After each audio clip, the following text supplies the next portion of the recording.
What is up guys, welcome back to the channel. This is Dr. Ham's Tech and welcome to 2021. Happy New Year to you guys. And as you can see here, we have a new setup for this year. I was super excited to set this all up. But you know what, there is some bad news because here in Malaysia, we are into lockdown 2.0. And you know what, it is what it is. 2020 was such a bad year. So let's hope for 2021 to be a better year. And I know in a lot of places, you guys are facing similar problems as well. So I'm not going to whine about it. All I got to do is I just advise you to wear your face mask, use your hand sanitizers, keep yourself and others around you safe. And you know what, the faster we can get through this, the faster we can go back to our normal lives. So with that being said, today we're going to do a review of the iPhone 12 mini, a long-term review of this phone. Because this phone I have been using for about 2 to 3 months, and normally I don't do a lot of long-term reviews because most phones are pretty similar nowadays, so it's not, unless they have like a special feature, then I will kind of keep it for a longer period. Usually the phones that I buy myself over here, I usually use it for about 1 to 2 weeks, then I'll set it off because the price will drop. So if the phone does have a special feature that I really do like and I want to use it for a longer period, I will keep it and I will do a long-term review. And there are of course some things that I do like, some things I don't really quite like, and today let's talk about it. So without further ado, let's get right into it.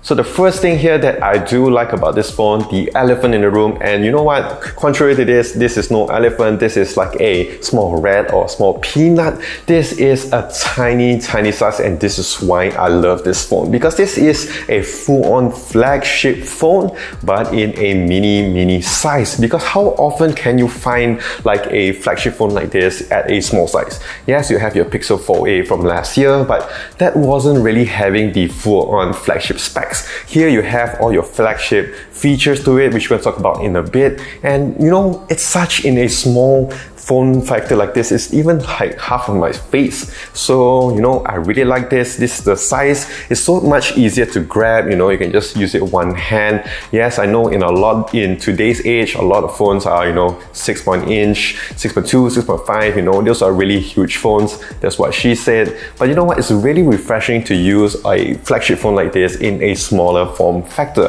And you know what? Yes, it is a small phone, but it's not really a small phone.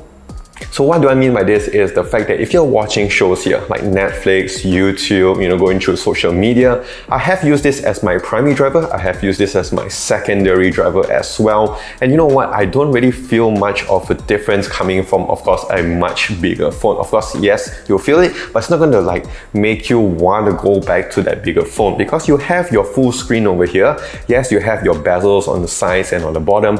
And yes, on the top, that ugly ass notch, it's so big.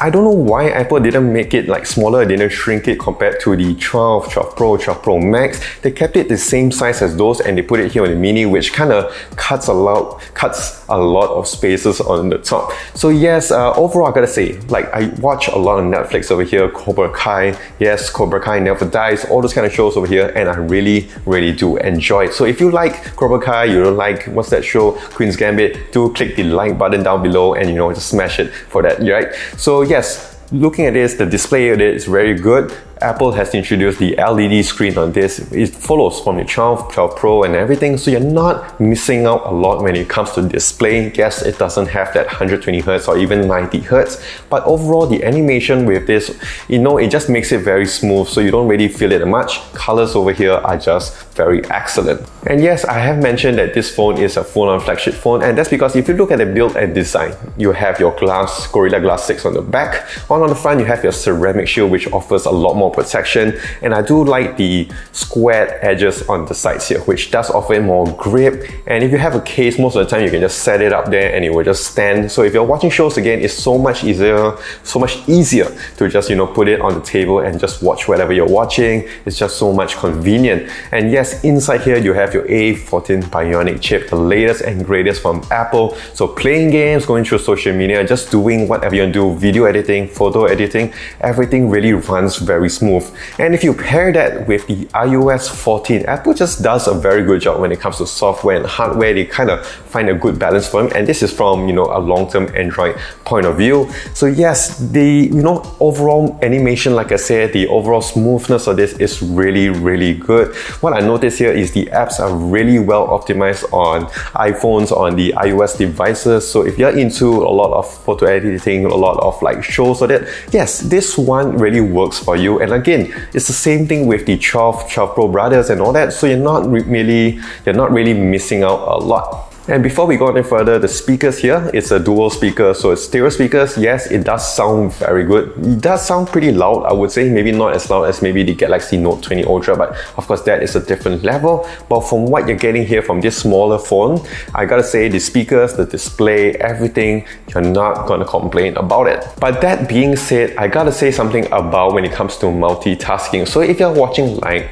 YouTube, you're watching Netflix on the background and you're going to go through social media, you're playing some light gaming like Candy Crush, Kefalian, and those other smaller games, it does heat up quite a bit. And yes, it gets pretty fast, like 2 to 3 minutes into it, I notice it heats up pretty much, and it's a bit worrying. And this is the time where the battery drops quite a bit. And if you're talking about the battery here, if we come to the charging, and yes, we already know that Apple doesn't provide your chargers from the box, so you gotta use your own ones, or you gotta buy your own separate outdoor third-party kind of chargers. Over here, I like to use wireless chargers, and I actually bought a MagSafe. I bought a MagSafe case with this, so I gotta just slap it on. And what I noticed about it is that between that 30 to 70%, it does heat up quite a bit, and the charging does slow down.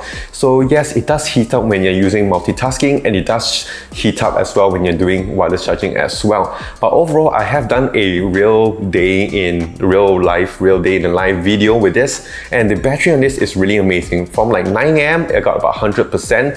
When I get back from work about 7 to 8 PM, it still does give me about 20 to 30%, which is just pretty amazing from a phone like this. I get about 6 to 7 hours of screen on time, which again, like I said, I watch a lot of shows with this, so it is very impressive. And lastly here, we're going to talk about the cameras. Yes, you only have 2 cameras here, but you have the same main camera with the other 12 bigger brothers, and the most important secondary camera, the ultra wide camera. So yes, taking shots here, taking videos, I really love it. I will leave a link in the description above and also down below on some video comparisons I did with the S20 FE, which is of course my favorite of 2020, with the OnePlus 8T as well. Like I said, photos here are really sharp, details are very good, HDR is good, contrast is good, saturation is good, everything is good. I even like their so-called portrait shots and all that. But one thing I don't really quite like is when you're taking selfies. For us here in Asia, because we're in Malaysia, our skin tone's a bit different. I notice that my skin tone is a bit messed up. It's a bit more saturated compared to maybe other people out there. It does make me look a bit more orangey, which I don't really like. But other than that, I gotta say the cameras here is what you're gonna expect, because like I said, this is a flagship phone, flagship camera, so you're gonna get the flagship experience. So that is it. This is my long-term review of the iPhone 12 mini. And of course, the major thing I like about this is the fact that it is so small. And I do believe that in this world today, in 2021, there is still a crowd for this smaller phone. So I do recommend this if you're coming from like an iPhone 8 or below, 7 or 6, or even a 5. And if you want to go on to the latest and greatest from Apple, the iPhone 12 series, the iPhone 12 mini would fit into your hand very well. Like I said, it's really small, but again, with a full screen like this, you will enjoy this phone. So that is it. Do leave a comment down below what you guys think about my setup, what you guys think about the iPhone 12, and also your favorite phone and which phone you are looking forward to the most in 2021. So if you did enjoy this video, do click that like and smash that subscribe button down below for more videos like this in the future. Do also follow me on my social as well, on Twitter, Instagram, Facebook, and also here on YouTube at Dr. Hammer's Tech. So that is it. This is Dr. Hammer's Tech. Stay safe, take care, and wash those hands.